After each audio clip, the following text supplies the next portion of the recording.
তুমি তো নবীর উম্মত, তোমার তো জান্নাত আছে জাহান্নাম আছে। তুমি তো আল্লাহ মানো, নবী মানো, কোরআন মানো, হাদিস মানো, তোমাকে বুঝাইতে কেন এত কষ্ট হবে আমার? তুমি তো হিন্দুদের মতো মরবা না, তুমি অন্য ধর্মের মানুষের মতো মরবা না। তোমার জানাজা হবে, তোমার কবর হবে, তোমার দাফন হবে। তুমি তো মুসলমানের সন্তান, তুমি তো শ্রেষ্ঠ জাতি, তুমি শ্রেষ্ঠ নবীর উম্মত। মদিনার নবীর আদর্শ কোনো হিন্দু মানবে না, বৌদ্ধরা মানবে না, নবীর রেখে যাওয়া সুন্নত খ্রিস্টানেরা মানবে না। আমার নবীর রেখে যাওয়া সুন্নতের আমল করবে মুসলমান।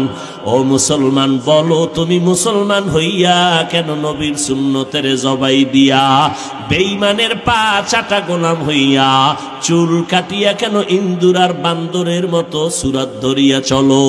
বলো তোমার কাছে কি নবীর তরিকা মজা লাগে না?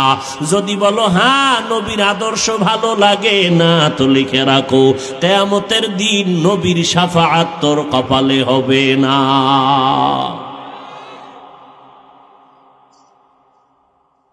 লাইন শাকারতুম লাযীদান্নাকুম ওয়া লাইন কাফারতুম ইন্না আযাবি লাশাদীদ। রাতের ভরে এমন চিৎকার দিবে, আইও নামাজ না পড়ে যাইও না, এখানে আজান হবে, নামাজ হবে। 10 ভাগের পৌনে 10 ভাগ ভেগে চলে যাবে, এখন নামাজ লাগবে না, খেলার টাইম হয়ে গেছে। এর জাতিবাহীরা খেলবে, খেলতে খেলতে মরবে। মইরা গেলে এই খেলা দেখতে গিয়া বিনা হিসাবে শহীদ হয়ে যাবে। কি কেন? মরার আগের কালেমা ছিল আর্জেন্টিনা ব্রাজিল, কালেমা পড়তে পড়তে মরে গেছে। আর্জেন্টিনা ব্রাজিল এমন একটা দেশ, যেই দেশে আমার মাওলার দেওয়া আজান মাইকে দেওয়া নিষেধ। ওই দেশের জন্য পাগল হইছ, শহীদ হবি নাকি অলুমা নবী?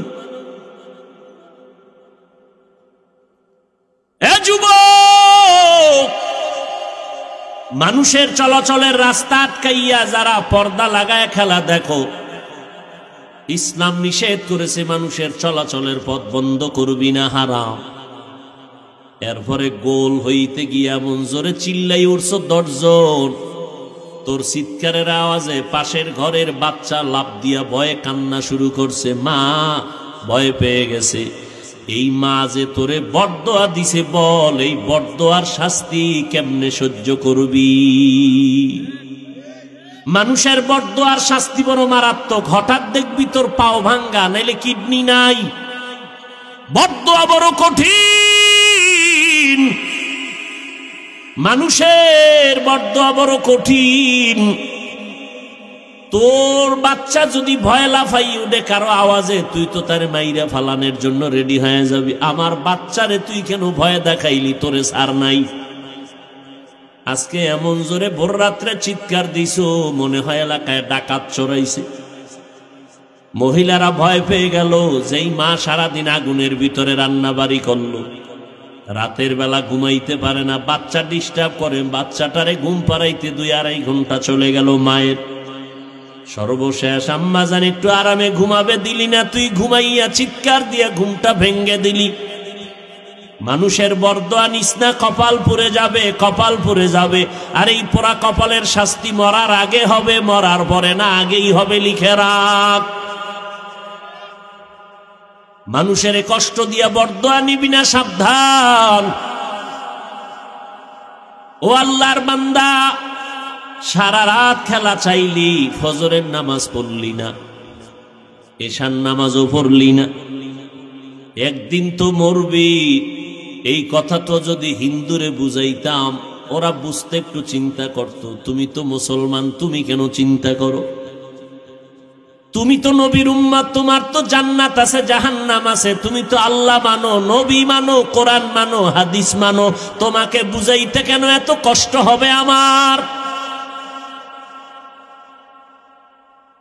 তুমি তো হিন্দুদের মতো মরবা না, তুমি অন্য ধর্মের মানুষের মতো মরবা না। তোমার জানাজা হবে, তোমার কবর হবে, তোমার দাফন হবে। তুমি তো মুসলমানের সন্তান, তুমি যে শ্রেষ্ঠ জাতি, তুমি শ্রেষ্ঠ নবীর উম্মত। মদিনার নবীর আদর্শ কোন হিন্দু মানবে না, বৌদ্ধরা মানবে না, নবীর রেখে যাওয়া সুন্নত খ্রিস্টানেরা মানবে না। আমার নবীর রেখে যাওয়া সুন্নতের আমল করবে মুসলমান। ও মুসলমান, বলো তুমি মুসলমান হইয়া কেন নবীর সুন্নতের জবাই দিয়া বেঈমানের পা চাটা গোলাম হইয়া চুল কাটিয়া কেন ইন্দুর আর বান্দরের মতো সুরাত ধরিয়া চলো? বলো তোমার কাছে কি নবীর তরিকা মজা লাগে না? যদি বলো হ্যাঁ নবীর আদর্শ ভালো লাগে না, তো লিখে রাখো কিয়ামতের দিন নবীর শাফাআত তোর কপালে হবে না।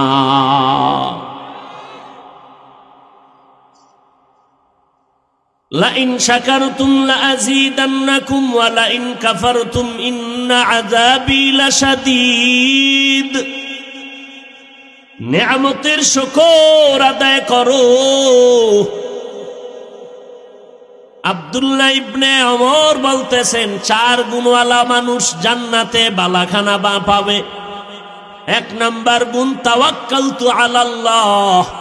2 নাম্বার গুণ নিয়ামতের বেলায় পড়বে মুমিন আলহামদুলিল্লাহ। আর যখন কোন মুসিবত তোমাকে নাড়া দিবে তখন মুমিন বলবে ইন্না লিল্লাহ। কি বলবে? ইন্না লিল্লাহি ওয়া ইন্না ইলাইহি রাজিউন। ও আল্লাহ, তোমার পক্ষ থেকে আসছে, আবার তোমার কাছেই সব কিছুই ফিরে যাবে।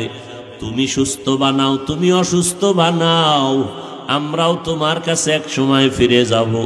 বান্দা মুসিবতে পড়িয়া যদি ইন্না লিল্লাহ পড়ো, আমার আল্লাহ তোমাকে আবার মুসিবত থেকে অন্য বেশি ভালো পুরস্কার দান করবেন। 4 নাম্বার গুণ হলো বান্দা সব সময় হাঁটতে চলতে উঠতে বসতে গুনাহ ক্ষমার জন্য পড়বা আস্তাগফিরুল্লাহ আস্তাগফিরুল্লাহ আস্তাগফিরুল্লাহ আস্তাগফিরুল্লাহ। আব্দুল্লাহ ইবনে ওমর বলেন এই 4 গুণ যদি অর্জন করো, প্রত্যেকটা কাজের ভরসা তাওয়াক্কালতু আলাল্লাহ, প্রত্যেক নিয়ামতের বেলায় আলহামদুলিল্লাহ, ও বান্দা মুসিবতের বেলায় ইন্না লিল্লাহ, আর সব সময় গুনাহ ক্ষমা করানোর জন্য জবানে থাকবে আস্তাগফিরুল্লাহ। আল্লাহর নবীর সাহাবী বলে বান্দা এই গুণের কারণে আল্লাহ তোমারে খুশি হইয়া জান্নাতে বালাখানা বানায় দিবেন। ও যুবকেরা, আল্লাহ তাআলা কত নিয়ামত তোমারে আমারে দান করেছেন। ও বান্দা, নবীর উম্মত হওয়ার পরেও, আল্লাহ মুসলমান হওয়ার পরেও আমাকে তোমাকে কত সুন্দর করে বানায় রাখছেন। আমার মতো কত বান্দা মুসলমানও ঠিক, মানুষও ঠিক, আখিরি নবীর উম্মতও ঠিক, কিন্তু জন্মগতভাবে তার 2টা চক্ষু নাই। আছে না নাই?